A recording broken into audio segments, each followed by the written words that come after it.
জন্য, আপনার মন চায় খারাপ অশ্লীলতা করার জন্য, কিন্তু আপনি বলছেন না নফস না বন্ধ না, মন যা চায় তা হবে না, যে আমি আল্লাহর কাছে হিসাব দিতে হবে।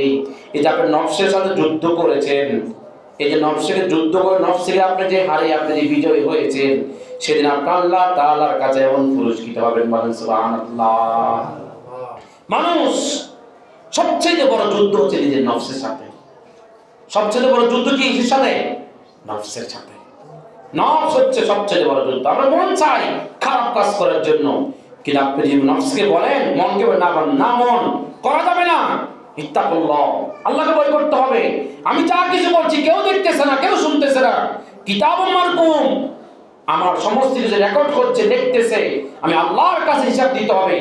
এই চিন্তা যখন আপনার ভিতরে আসবেই, তখন আপনি দুনিয়াতে অটোমেটিক জীর্ণ শীর্ণ ভাবে জীবন চালানো করেন, ঠিক কিনা? কোন ঠিক কিনা?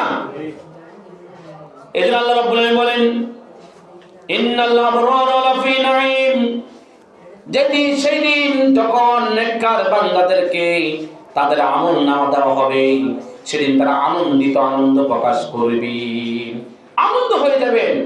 কোরআনের অন্য জায়গার মধ্যে আয়াত এসেছে, আল্লাহ রাব্বুল আলামিন যখন নেককার বান্দাদের হাতের মধ্যে ডান হাতে যখন আমলনামা দান করবেন, আল্লাহ তাআলা কোরআন আয়াতে বলেছেন, ওয়াসিকাল লাযিনা তাকাউ রাব্বাহুম ইলাল জান্নাতি যুমারা। ওই দিন যখন নেককার বান্দাদের হাতের মধ্যে আমলনামা দিবেন, তারা ডান হাতে আমলনামা পেয়ে তারা আনন্দিত হয়ে যাবেন, তারা খুশি পাগল হয়ে যাবেন। আর সেদিন সারা কিয়ামতের মাঠে তারা পাগলের বেশে তাদের আত্মীয়-স্বজনকে বলতে থাকবেন, দেখো আল্লাহ রাব্বুল আলামিন আজকে আমার সাথে সুন্দর আচরণ করেছেন। আল্লাহ রাব্বুল আলামিন আমার দুনিয়ার জীবনের আমলনামাগুলো আমার হাতে ডান হাতে দিয়েছেন। সেদিন কিতাবের মধ্যে এসেছে, সেদিন আপনি পাগল হয়ে আত্মহারা হয়ে যাবে। সেদিন আপনি আপনার আমলনামা ডান হাতে পেয়ে আপনি খুশি আত্মহারা হয়ে যাবেন। আর পাপীদেরকে দেওয়া হলে পাপীরা মরণ কামনা করবে। আর নেককার লোকেরা যখন আমলনামা পাবেন, তখন তারা আনন্দে উল্লাস হয়ে পাগল হয়ে যাবেন, বলেন না সুবহানাল্লাহ। এখন আমরা দুনিয়াতে চাই আর সফলতা, না আখিরাতে চাই? বলেন কোনটা চাই, আখিরাত না দুনিয়ায়? আখিরাত যদি পেতে চান, ওয়াবাশশিরিল লাযিনা আমানু, ঈমান আনতে হবে, আমল সলিহাত করতে হবে। আল্লাহর পক্ষ থেকে কোরআন আমাদের জন্য বিধিবিধান হিসেবে নাজিল হয়েছে, ওই আলোকে আমাদের জীবন পরিচালনা করতে হবে, ঠিক কিনা? এখন আমি আখিরাত চাই, নামাজ পড়লাম না, রোজা রাখলাম না, সৎ পথে চললাম না, আমি জান্নাতি নিজেকে, আমি আবার আমাদের দেশে কিছু বারাটিয়া পীর আছে, কি আছে, এরা আপনাকে নিশ্চয়তা দিয়েছে, সমস্যা নাই, তুমি আমার কাছে মুরিদ হয়ে যাও, কিয়ামতের মাঠে আমি আল্লাহর সাথে যুদ্ধ করে তর্ক করে হলো তোমাকে জান্নাতে নিয়ে যাব।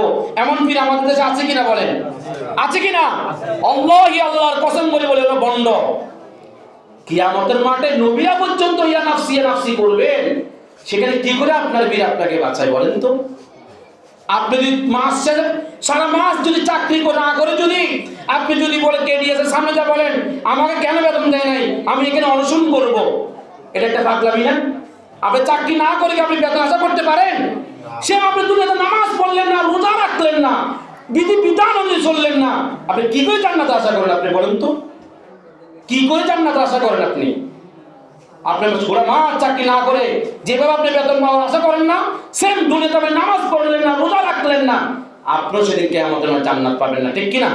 এটা আল্লাহ বললেন, ওয়াবাশশিরিল লাযিনা আমানু, হে রাসূল আপনি তাদেরকে বলেন, ঘোষণা করেন, যারা ঈমান আনবে ওয়া আমিলুস সালিহাত করবে, লাহুম জান্নাতুন তাজরি মিন তাহতিহাল আনহার, আপনি তাদেরকে জান্নাতের সুসংবাদ দেন, তাদেরকে ওই জান্নাতের কথা বলেন যে জান্নাতের মধ্যে আমি অসংখ্য নিয়ামতে ভরপুর করে